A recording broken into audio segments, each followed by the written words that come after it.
In today's video, we are going to go through the top 5 stocks for 2024. These are all high growth, high momentum, and high relevancy stocks. I will go through each of them and discuss why they're a top stock, whether they are a good deal right now, some play ideas on them, how to play them, and the projection for where they're likely to go. And if you appreciate all the work that goes into a video like this, the only thing that we ask in return is that you hit that ravishing like button, and of course, do not forget to subscribe. Okay, number 1, Nvidia, the chip dictator, the chip-tator, if you will. She controls the hottest industry right now, and if you're sleeping on her, you're sleeping on the rest of the market. This is a stock that no matter what kind of fear, uncertainty, or doubt that has been thrown at it, it just keeps rocketing. This stock has enjoyed the very rare phenomenon of being able to routinely add billions and billions, tens of billions to its market cap week after week after week for years. And to resurrect a meme from Charlie of 2023, Nvidia has no peers, and everyone only focuses on her. She's the one that gets all of the eyes, and there's good reason for this. The reason is because she is the center point AI play. She's the purest way to get real AI exposure, but she's also a massive moneymaker in the here and now. Nvidia has become one of the biggest companies in the world because of her ability to create and sell the highest performing GPUs used in gaming,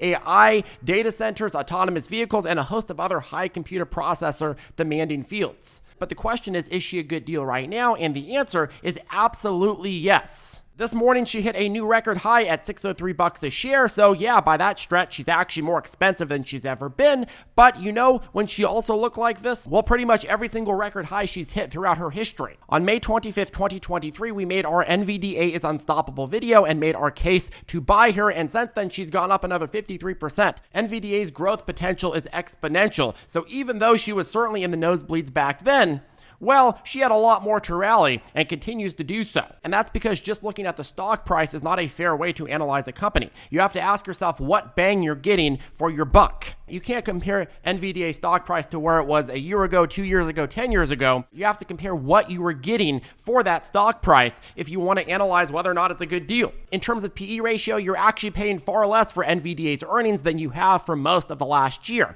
And this can be even more misleading because if, and I'd argue when, Nvidia beats expectations at earnings next month, well, this number is going to be adjusted even lower as it has been the last 2 times. Now, if you remember, I've made this case before back in August of 2023. We made our Nvidia 210x video, and we spoke about how despite record high after record high, she continues to skyrocket because the AI sector has unlimited potential and investors let their minds go to the moon on it. But that a lot of people don't understand that there's actually also not just hype here, but real math behind the buying. And this is the real math here. Again, you have to follow not just the stock price, but what you're getting for every dollar you're putting in a stock. And at that time, earnings had just come out and her PE ratio dumped dramatically. She dumped to a PE ratio of 112. And so in that sense, even though Nvidia was more expensive than ever from a stock price perspective, well, you were still getting way more bang for your buck than you had done previously. And today, even though we're at a new record high, this is a similar situation. And in fact, today you're getting even more bang for your buck at a PE ratio of about 78. And quite frankly, this should drop again after the next earnings that come out on February 21st, just next month. So when people say, no, Nvidia is more expensive than ever, show them the PE ratio, show them a lot of the trends that you're seeing under Nvidia. Does that mean that Nvidia is not due to dip or breathe when overall markets stop capitalizing really good companies? No, it doesn't mean that. But it does mean that you gotta look at what you're paying for, because if you're getting more than you pay for, it's hard to say it's more expensive than ever. Now, obviously, the good deal searcher, cheap dude, cheap Charlie in me is saying, yeah, in an ideal world, we need a big dip to really accumulate. And I do believe that if there's a massive dip on Nvidia, that is the best time to accumulate. But at the same time, as somebody that's covered Nvidia for many, many years, I'd be careful endlessly waiting on this stock. Many people for years have waited and waited on Nvidia to have a massive dip, and they are still waiting. And they will continue to wait until Nvidia is at a price that doesn't have any justification. And then they'll go buying in guns blaring. And that is when everybody that bought it at a good price is like, okay, now it's time to take my profits. Now it's time to take my profits. That said, the stock, in my view, is going to be a top player for decades.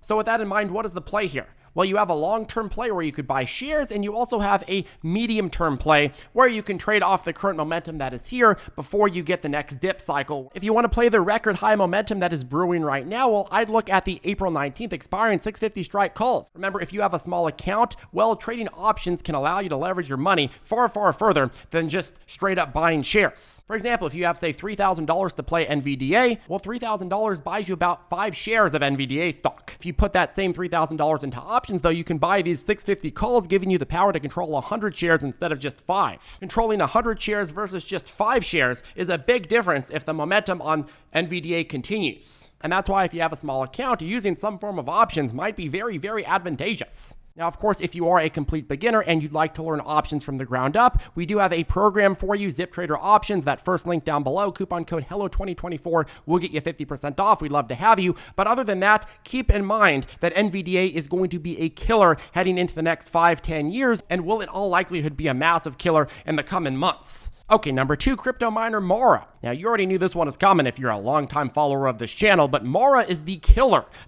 of crypto mining. We've covered Mara for years because she is the leader in crypto mining. As of late, she ran massively as Bitcoin euphoria grew, heading into the SEC approval of the Bitcoin ETFs, and she's been in a take-profit cycle since then, but she's starting to show some lovely signs of bottoming. And as we head into Bitcoin halving in April, I believe you will see Mara move far, far, far more aggressively to the upside than you did even just last month.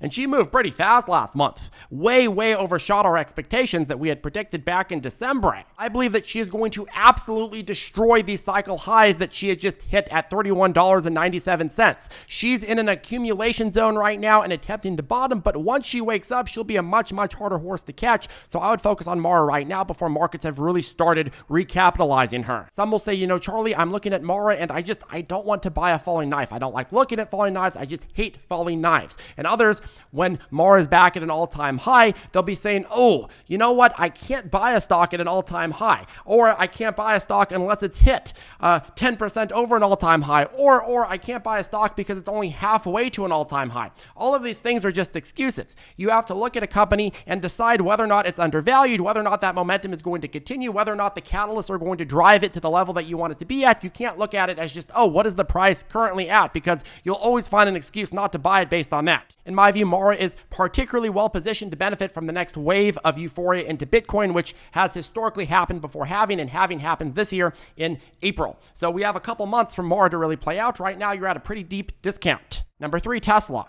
So Tesla has earnings coming on Wednesday this week, and it's been an underdog as the other Magnificent Seven have hit record highs or made at least massive jumps towards them. Tesla is down some 17% in the last month, and it's trading at around half of its all-time highs that originally hit at 414. So why, Mr. Charlie, the lack of enthusiasm? Well, we haven't really been in an economic condition that has prioritized cars and especially EVs. As interest rates went up, people weren't able to spend as much on cars, and as savings were depleted, well, EVs weren't the top choice for people. And to maintain sales momentum in 2023, Tesla aggressively cut vehicle prices and offered discounts throughout the year, and that has panicked investors quite a lot. Auto gross margins, which peaked at 30% in Q4 of 2021 amid industry chip shortages, have plunged well below 20%, and people don't like to see that. Tesla's margins are still some of the best by far, but they still are in a bad direction. On top of that, you have some recent bad headlines like Hertz deciding to sell its 20,000 electric Teslas, and overall global EV momentum has been slowing. But here's the thing, many people are undervaluing once again Tesla's 2024, 2025, and 2026 performance and new chapter. The problem is that once again markets are focused on Tesla as just a car company and nothing else, which of course anybody that follows Tesla for 2 seconds knows that that's not the case. That's not what Tesla is. It's way more than that. Now, Elon Musk, the Musk of Elon, sent a message on X to someone criticizing him for wanting more shares in Tesla via compensation package. I'll read it directly. Quote, I am uncomfortable growing Tesla to be a leader in AI and robotics without having 25% voting control. Enough to be influential, but not so much that I can't be overturned. Unless that is the case, I would prefer to build products outside of Tesla. You don't seem to understand that Tesla is not one startup, but a dozen. Simply look at the delta between what Tesla does and GM. Blah, blah, blah about stock ownership. Now, markets have spent time debating how this this makes Musk greedy or how he's going to build a Tesla competitor and that's going to destroy Tesla, blah, blah, blah, blah, blah. But this is just one of many games over many years that Musk has played. Tesla itself has always been and will be the AI company, robotics company that Musk has envisioned. Tesla as an entity is perfectly positioned and capitalized and has the manufacturing and team set up to most efficiently execute his AI and robotics goals.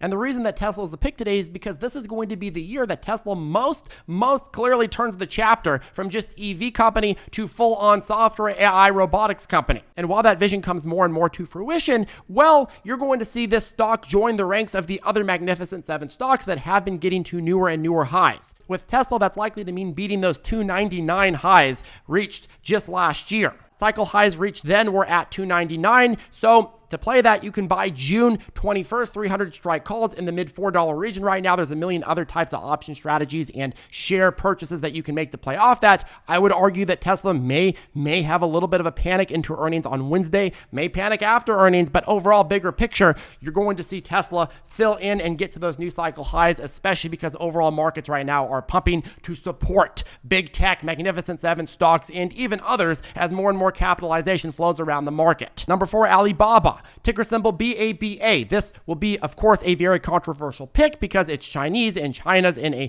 bad economic rut right now, amongst other things. However, BABA is trading at just a bit over lows it hit in 2015. This stock has been absolutely and utterly destroyed, but keep in mind that the company is doing great and China is the second biggest economy in the world.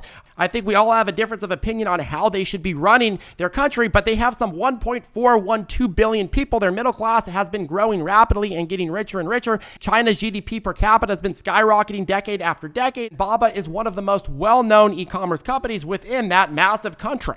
And when you talk about what you're getting per dollar, well, I mean, you're talking about a PE ratio of 14.8 right now. This is the cheapest mainstream e-commerce company in the world by leaps and bounds. Even when comparing it to previous Alibaba valuations, it averages at a PE ratio of 47.9, and just in 2022, it was at a PE ratio of 94.1. Right now, Chinese stocks are in a very, very aggressive fear cycle, and they have been for years now, but it's hard to imagine that BABA doesn't age to be one of the best recovery plays of our time. So, plays on this, well, I would say straight up shares or farther out options. It's clear BABA is a good deal, but it's unclear how long markets will take to recapitalize on her, so a medium to long-term position is required. Aside from shares, you could buy LEAP options dating out to 2025 or 2026 for pretty cheap. You can pick up January 2026 150 strike calls for around $3 today. Pretty good leveraging power. Okay, finally, honorable mention, number 5, Meta. Meta right now is in what I would call an unquestioning euphoria cycle based half on real numbers and half on pure hype.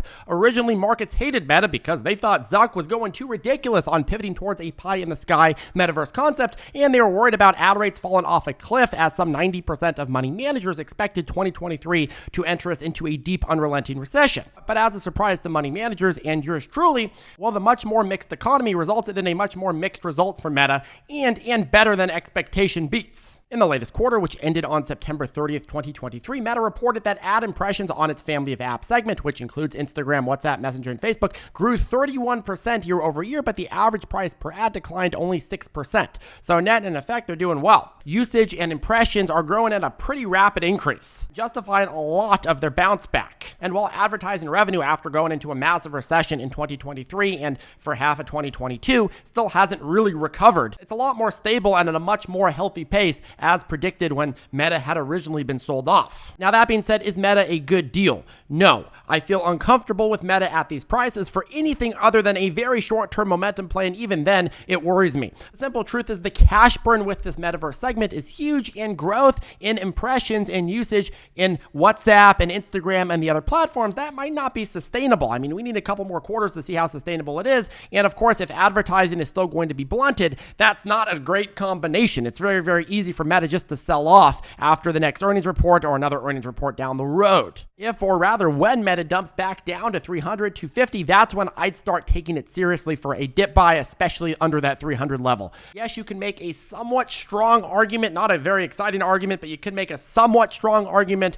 for playing a little bit more momentum on Meta as she breaks out past those all-time highs. I think a higher strike call heading into Q2 would be okay, but remember, the minute this confirms a downtrend, the minute that you have a bad earnings, that is when all of a sudden I'm making picks for puts on it. So Meta, honorable mention, something that people are going to want to know. I'm not super bullish on Meta. I think that Meta is very, very, very much going to have a freak out in the coming quarters. Over many years, hey, sure, it'll do fine, but you got a lot of FUD hanging over it with that big, expensive metaverse concept that they're trying to push. So something to think about. Anyways, that caps off our top 5 stocks for 2024. Let us know down below what your favorite stocks are and why. Anyways, we appreciate each and every single one of you. Thank you for tuning in. We'll see you in the next video. And of course, a reminder, if you do want to get 50% off our ZipTrader options program, I'll put the link to that down below. Coupon code HELLO2024 expires at the end of the month, and we'll get you that discount. See you, folks.